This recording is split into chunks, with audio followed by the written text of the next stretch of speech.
Hello friends, hi, this is Shri Gandhi and welcome to stock पे चर्चा। कैसे हैं आप सब? तो फ्रेंड्स, आज हम एक अलग ही टॉपिक पर डिस्कस करेंगे। इसके ऊपर हम डिस्कशन करेंगे कि लॉन्ग टर्म में हम कैसे वेल्थ क्रिएट कर सकते हैं, और वो भी कैसे रिस्क फ्री वे से हम वेल्थ क्रिएट कर सकते हैं मार्केट में। उसके ऊपर हम डिस्कस करेंगे। जैसे हमने हमेशा ही कहा है कि वेल्थ लॉन्ग टर्म में ही क्रिएट होती है, और जब भी लॉन्ग टर्म इन्वेस्टिंग की बात आती है तो हमें हमेशा वॉरेन बफे सर ही याद आते हैं कि उन्होंने कैसे वेल्थ को क्रिएट किया, और हमने हमेशा कंपाउंडिंग की भी जो कॉन्सेप्ट है वो सीखी है। तो पर सबसे बड़ी दिक्कत लॉन्ग टर्म क्रिएशन में ये आता है कि हमें एक तो पहले बात तो पता नहीं होता कि स्टॉक सिलेक्शन कैसे करना है या कौन से स्टॉक्स में हमें लॉन्ग टर्म के लिए इन्वेस्ट करना है। फिर दूसरा वो प्रॉब्लम हो जाता है कि हमने जो स्टॉक सिलेक्ट किया आज हमको अच्छे लग रहे हैं, बट कल 4-5 साल बाद पता नहीं वो स्टॉक में कुछ न्यूज आ जाए और वापस वो ये हो जाए, कुछ प्रॉब्लम हो जाए, तो वहां पे हमारा पोर्टफोलियो वापस डाउन हो सकता है। तो ये सब जो दिक्कत होती है, इसको हम कैसे अवॉइड कर सकते हैं और लॉन्ग टर्म में एक सस्टेनेबल वेल्थ कैसे क्रिएट हो सकती है, उसके ऊपर हम डिस्कशन करेंगे। तो फ्रेंड्स, आज चीज के बारे में मैं बात करने जा रहा हूँ। वो है निफ्टी 20। तो हम निफ्टी 20 क्या है उसके ऊपर डिस्कशन करेंगे। तो चलिए फ्रेंड्स, शुरू करते हैं। तो अगर हम निफ्टी 20 देखें तो ये एक एक्सचेंज ट्रेडेड फंड है, ईटीएफ बोलते हैं जिसको। ओके। जो जो हमको रिटर्न है वो एग्जैक्टली एज पर निफ्टी देता है। निफ्टी के मूवमेंट के हिसाब से ही ये मूवमेंट करता है। और जो निफ्टी के रिटर्न्स होंगे अकॉर्डिंगली आपको वैसे ही रिटर्न देगा। नॉर्मली इसकी जो वैल्यू होती है, ये वो होती है 100th टाइम ऑफ निफ्टी। मतलब मान लो कि उसके आसपास होती है। मान लो कि निफ्टी अभी 17,500 चल रहा है, तो उसकी वैल्यू होगी अराउंड 175 के आसपास। मतलब अभी अभी चल रही है उसकी 190, मतलब 175 के आसपास, मतलब है 100 पार्ट ऑफ निफ्टी होता है। और ये एक्टिवली ट्रेडेड होता है मार्केट में, जैसे स्टॉक्स ट्रेड होता है जब हम बाई सेल करते हैं, वैसे ही हम बाई सेल कर सकते हैं। तो ये है निफ्टी 20। अभी इसका सबसे बात करें तो सबसे बड़ा एडवांटेज ये है कि जैसे अगर आपको निफ्टी में इन्वेस्ट करना है, पूरे निफ्टी में इन्वेस्ट करना है, तो आपको नियरली हर स्टॉक में इन्वेस्ट करना है 50 स्टॉक्स में, तो आपको नियरली 2 लाख रुपए के आसपास का कैपिटल लगेगा। तो इतना कैपिटल सबके पास होता नहीं है। तो उसके लिए इसमें आपको खाली 192 रुपीज का एक बी अवेलेबल है, जो यूनिट है निफ्टी का, जो आप बाई कर सकते हैं। तो 1 unit is just costing 192 rupees. तो एक मिनिमम कैपिटल में आपको जो डाइवर्सिफिकेशन है इन्वेस्टमेंट का, मतलब निफ्टी 50 के 50 स्टॉक में आपने डाइवर्सिफाई किया है, वैसा ही डाइवर्सिफिकेशन आपको निफ्टी 20 में मिल जाएगा। तो ये सबसे बड़ा एडवांटेज है। दूसरा एडवांटेज अगर मैं बात करूं तो ये है कि जैसे अगर आप म्यूचुअल फंड में इन्वेस्ट करते हैं, तो होता क्या है कि आपको जो आपका फंड मैनेज कर रहा है, फंड मैनेजर, उसके ऊपर आपको डिपेंड होना पड़ता है। आपको नहीं पता आपका फंड मैनेजर कौन सा है। वो हो सकता है कि वो उसके कुछ पर्टिकुलर स्टॉक्स है, उसकी फेवरेट स्टॉक है, वो उसमें इन्वेस्ट करे।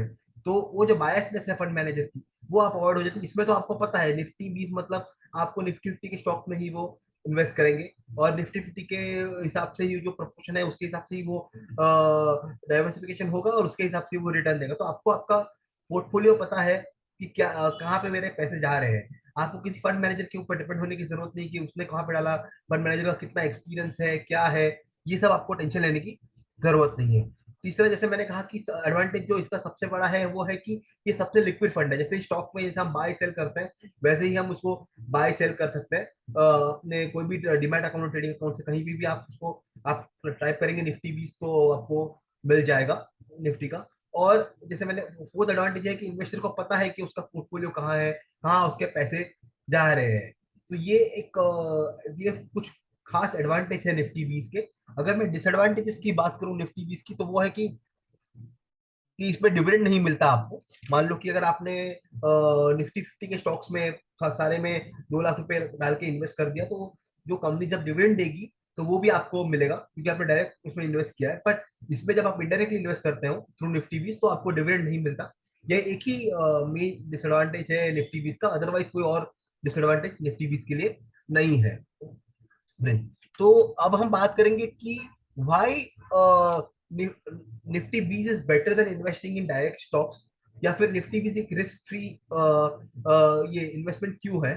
तो अगर हम देखें तो जैसे मैंने कहा कि निफ्टी 20 निफ्टी को रेप्लिकेट करता है, और निफ्टी एक इंडेक्स है। जो निफ्टी जो इंडेक्स है वो कभी जीरो नहीं हो सकता, ठीक है। वो तो चलता ही रहना है, ऊपर नीचे जो भी हो, क्रैश आए फिर भी, जैसे हमने प्रीवियसली क्रैशेस भी 2008 के क्रैश देखा है, कोविड का क्रैश देखा है, बट मार्केट ने फिर बाउंस बैक किया ही है। तो निफ्टी एक इंडेक्स है, पूरा एक बास्केट है शेयर्स का। तो उसके कारण उसमें एक कोई टेंशन की बात नहीं है स्टॉक्स की तरफ की वो कल उठ के कंपनी बंद हो जाए, या वो एकदम उसकी वैल्यू गिर जाए या कुछ प्रॉब्लम हो जाए, तो ये आपको टेंशन लेने की जरूरत नहीं, क्योंकि निफ्टी 50 में जो स्टॉक्स अच्छा परफॉर्म करेंगे वो पार्ट रहेंगे, जो नहीं करेंगे ऑटोमेटिकली एक्सचेंज उसको बाहर निकाल देती है, और जो स्टॉक अच्छा कर रहे हैं उसको रिप्लेस कर देती है। तो आपको हमेशा पता रहता है कि निफ्टी 50 में कौन से स्टॉक्स हैं। तो अच्छे ऑटोमेटिकली पुअर परफॉर्मिंग स्टॉक्स वो निफ्टी 50 से बाहर होके अच्छे स्टॉक निफ्टी 50 का पार्ट बनते हैं। तो आपको वो टेंशन लेने की जरूरत नहीं है। जैसे अगर मैं कुछ एग्जांपल दूं, तो जैसे देखो, risk of good stocks turning bad. अगर आपने डायरेक्ट स्टॉक्स में लॉन्ग टर्म इन्वेस्टिंग का अगर आप सोचते हैं, तो उसमें प्रॉब्लम ये हो जाती है कि जैसे कुछ शेयर आप, जैसे मैं आपको एग्जांपल दूं, yes bank, DHFL, jet Airways, ये एक टाइम पे बहुत अच्छी कंपनी थी जिसके फंडामेंटल भी बहुत स्ट्रॉन्ग थे। अगर उस टाइम पे आपने सोचा होता कि भाई ये कंपनी अच्छी है और मैंने लॉन्ग टर्म में अगर उसमें पैसा डाला तो मुझे अच्छा पैसा बनेगा, तो आज उसकी क्या हालत है आप खुद को पता है कि क्या आपका पैसा अराउंड सब डूब गया होता इन कंपनीज में अगर आपने इन्वेस्ट किया होता। क्योंकि उस टाइम जब आपने इन्वेस्ट किया था, तब तो फंडामेंटल सब स्ट्रॉन्ग थे, सब कुछ अच्छा था, किसी को पता नहीं था कि कुछ ऐसे प्रॉब्लम आ जाएगा करके। तो ये एक चीज हो जाती है कि ये एक एडवांटेज है कि पूरा इंडेक्स में आप इन्वेस्ट करते हो, तो आपको वो टेंशन लेने की जरूरत नहीं है फ्रेंड्स। तो ये था कुछ पार्ट। अब हम बात करेंगे कि निफ्टी 20 में रिटर्न कितना मिलता है, और कैसे हम निफ्टी 20 में इन्वेस्ट करके एक अच्छा खासा वेल्थ क्रिएट कर सकते हैं। तो एक मिनट मैं स्क्रीन शेयर कर लेता हूँ।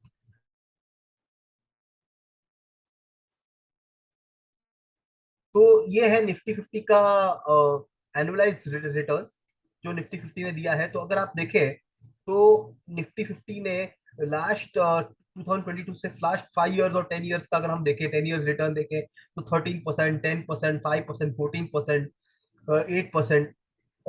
तो ऑन एन एवरेज अगर हम देखें निफ्टी 50 का रिटर्न, अगर हम एवरेज निकाल के देखें, तो 12% के 12.5% के आसपास आता है, 12% के आसपास रिटर्न आता है, जहां पे निफ्टी एक एवरेज निफ्टी रिटर्न्स देता है। और अगर हम निफ्टी 20 की भी परफॉर्मेंस देखें, तो ये देखिए, ये अभी 191 का भाव चल रहा है निफ्टी 20 का। अगर आप 5 इयर्स में देखें तो उन्होंने उसने 87% के रिटर्न दिए हैं निफ्टी 20 ने।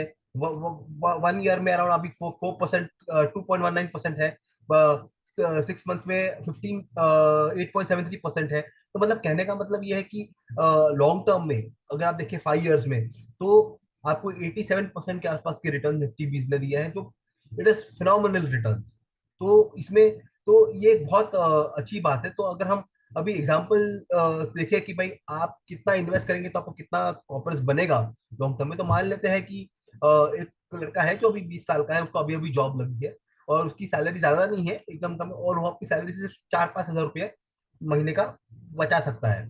तो अगर उतना ही है आप करें कैलकुलेट, वो 20 साल का है, तो ये जो है लड़का, ये 5 हजार रुपया एवरी मंथ इन्वेस्ट करता है, ठीक है। और वो 15 साल के लिए इन्वेस्ट करता है। और अगर हम निफ्टी का एवरेज रिटर्न ही सिर्फ कैलकुलेट करें 12%, तो वो 12% रेट ऑफ रिटर्न से अगर हम देखें, तो वो 9 लाख रुपए इन्वेस्ट करेगा 15 साल की ड्यूरेशन में। और आफ्टर आफ्टर 15 ईयर्स अगर उसका हम रिजल्ट अमाउंट देखें, तो 25 लाख के आसपास आता है। मीन्स 9 लाख के इन्वेस्टमेंट में 25 लाख का अगर आपको मिलता है, तो नियरली 170% के आसपास आपका रिटर्न होता है फ्रेंड्स। तो आप देखिए कैसे आपने मिनिमम अमाउंट आपने इन्वेस्ट किया, और जस्ट 5,000 रुपीज पर मंथ से अगर आप इन्वेस्ट करते हैं लॉन्ग टर्म प्रोस्पेक्टिव को रख के, और 15 ईयर्स में आप करते गए, आपने उसको कहाँ पे भी विड्रॉ नहीं किया, कुछ भी नहीं किया, तो कंपाउंडिंग ऑफ इंटरेस्ट का जो बेनिफिट आपको मिलता है, उसमें से आपको 9 लाख के इन्वेस्टमेंट में 25 लाख के आसपास का आपको रिटर्न मिलता है। आपको आप मतलब आप एफडी के रिटर्न्स को या किसी और चीज के पीपीएफ के रिटर्न्स को इजीली बीट कर सकते हैं, इजीली, मतलब कोई दूर दूर तक कोई कनेक्शन ही नहीं है, इतना बड़ा डिफरेंस है दोनों में।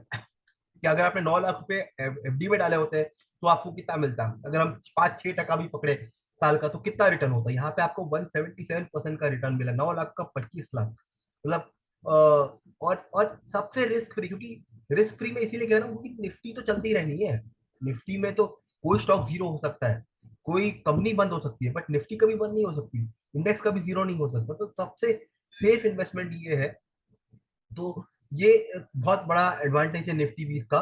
तो और इसीलिए मैं सबसे ये कहूंगा कि आप अपनी जो सेविंग्स है उसका थोड़ा बड़ी, 5,000 रुपीज पर मंथ कोई बड़ा अमाउंट नहीं है, क्योंकि वो तो फिर आपको मतलब आप पैसे भी होटल वगैरह में जाते हो तो खर्च कर देते हो उतना, तो आपको छोटी मोटी चीजें लेने में खर्च कर देते हो। तो आप सोचिए खाली 5,000 रुपीज पर मंथ अगर आप सेव कर सके और आप इन्वेस्ट कर सॉरी, तो आप इन्वेस्ट कर सके तो कितनी अच्छी वेल्थ आपकी क्रिएट हो जाएगी इन द लॉन्गर टर्म। ताकि अगर ये 20 ईयर्स का लड़का अभी इन्वेस्ट करता है 15 साल के लिए, तो जब वो 35 ईयर्स का होगा, जब बड़े खर्चे आएंगे उसकी शादी के या अदर एक्सपेंसेस, हाउस लोन या तो उसको एक बल्क अमाउंट मिलेगा तो कितना यूजफुल हो जाएगा। अभी 5,000 निकालना कोई बड़ी बात नहीं होगी, और जब बल्क अमाउंट मिलेगा तो उसको यूजफुल हो जाएगा काफी। तो ये एडवांटेज है फ्रेंड्स निफ्टी बीस का। तो मैं तो यही सजेस्ट करूंगा कि सबको लॉन्ग टर्म में इन्वेस्टमेंट करना चाहिए। आप ट्रेडिंग कीजिए, ट्रेडिंग कीजिए, आपको ऑप्शन एफएनओ करना है एफएनओ कीजिए, अगर आपको आता है तो वो सब कीजिए। बट एक चंक आपका, क्योंकि अल्टीमेटली वेल्थ तो आपका लॉन्ग टर्म से ही बनेगा। और मुझे लगता है कि सबसे बेस्ट तरीका है निफ्टी भी लॉन्ग टर्म में वेल्थ क्रिएट करने का। क्योंकि म्यूचुअल फंड्स भी है एक तरीका, पर जैसे मैंने कहा कि म्यूचुअल फंड में आपको फंड मैनेजर के ऊपर डिपेंड करना पड़ता है, उसने कौन से स्टॉक में डाला, वो कैसे मैनेज कर रहा है आपका फंड, आपको नहीं पता। इसमें तो कोई टेंशन ही नहीं है, आपको आपको आराम से ये हो जाएगा। क्योंकि इवन इफ आपको स्टॉक मार्केट का नॉलेज भी है तो भी जैसे आप कभी ये प्रिडिक्ट नहीं कर पाएंगे कि कोई स्टॉक जो आपको आज अच्छा लग रहा है, पता नहीं 4-5 साल बाद उस कंपनी में कुछ बड़ा प्रॉब्लम आ जाए और बहुत प्रॉब्लम आ जाए। तो ये सब से बचने के लिए निफ्टी भी एक बेस्ट इन्वेस्टिंग अपॉर्चुनिटी है। Thank you friends. और मेरे टेलीग्राम और फेसबुक चैनल और यूट्यूब चैनल को लाइक और सब्सक्राइब कर दीजिए। आपको वीडियोस अच्छे लगे तो भी लाइक और सब्सक्राइब कर दीजिए। टेलीग्राम चैनल पे ज्वाइन हो जाइए, क्योंकि वहाँ पे अपडेट्स कुछ भी आते हैं, न्यूज़ न्यूज़ तो मैं तुरंत ही वहाँ पे डाल देता हूँ इसके ऊपर, ताकि आपको इमीडिएट अपडेट मिलती जाए।